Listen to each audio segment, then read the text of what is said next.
Bana mwalabye comedian ono TikToker oba munnansi wa Ghana. Nasose nendaba video ye ng'alaja nti essimu ye ebuze. Era yasabye nnyo. Wabula ng'alaga ennaku nnyingi olw'essimu ye okubula. Naye ng'omuntu oyo abanja essimu ye iPhone 15 Pro Max. Munnansi wa Ghana. Era amaze munondooza omwezi mulamba n'okusoba. Wao ne bakyali bange bangi bankubidde ne bangamba gwali mu area ezo. Kolako research omusajja ono tumuyambe bambi essimu yakole ki? Agifune.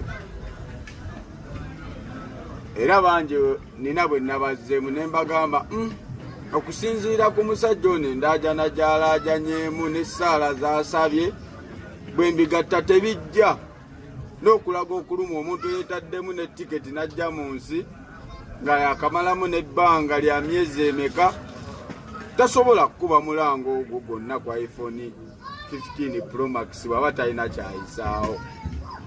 Bagamba just tulindeko tulabe naye ndabanga akabadi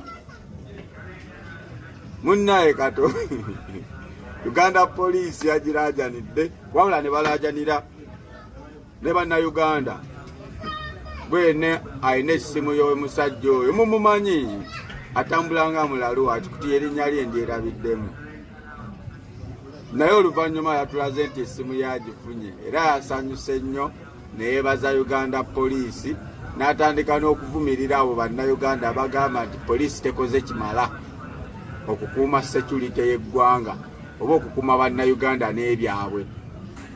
N'abavumirira nnyo naga mukola nsobi kuba nze essimu yange yino bagibbye Uganda Police eginunudde. Kale kirungi poliisi eginunudde naye muniga gomanye essimu za bannayuganda ezibula olunaku mu mbula bwetyo ng'eyo bwe yabuze.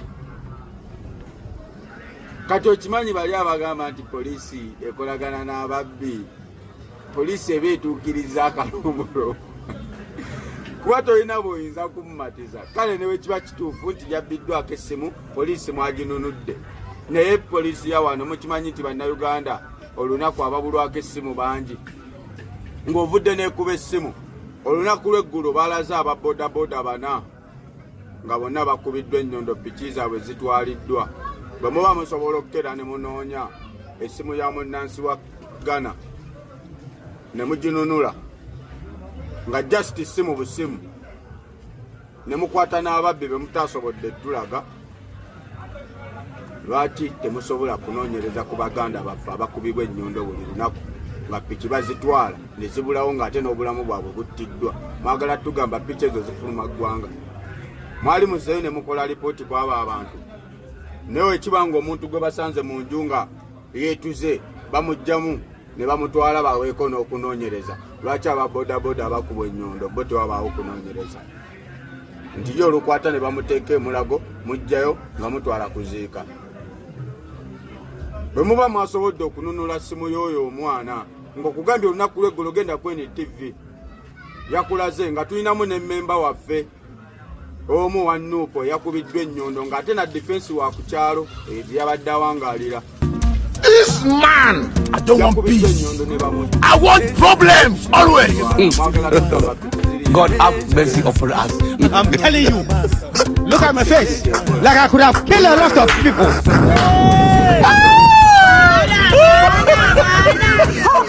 That is all. Who is this madman? 70 years old man. And where is this madman coming from?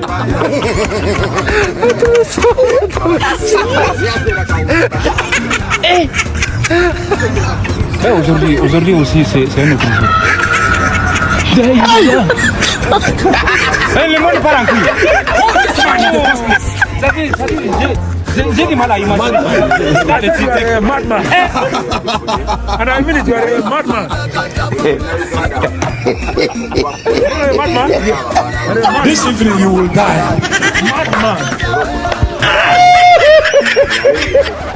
Kuba kati ate kisusse baganda baffe kyatujja ne mwaka akalimu okitegeera kuba piki mwagifuula ya bbeeyi. Buli mwagifuula ey'ebbeeyi gavumenti yagifuula ya bbeeyi. Ogambo kya piki yakadde 5 n'emitwalo 5 nga yali yakamwana. Kiki kyotunda ku piki eky'ebbeeyi kigifuula ey'essente zonna kituuke n'okuleetera okutemula abaana. Kitegeeza bakuguza kaadi kuba ku bbeeyi ku piki ekiriko eky'ebbeeyi ndowooza yingiri kakadde. Kyokka gwe olugendo terukyukira oba wali ovuga kuva Masanafu mpaka City kaabiri era bajja kuvugirawo kaabiri.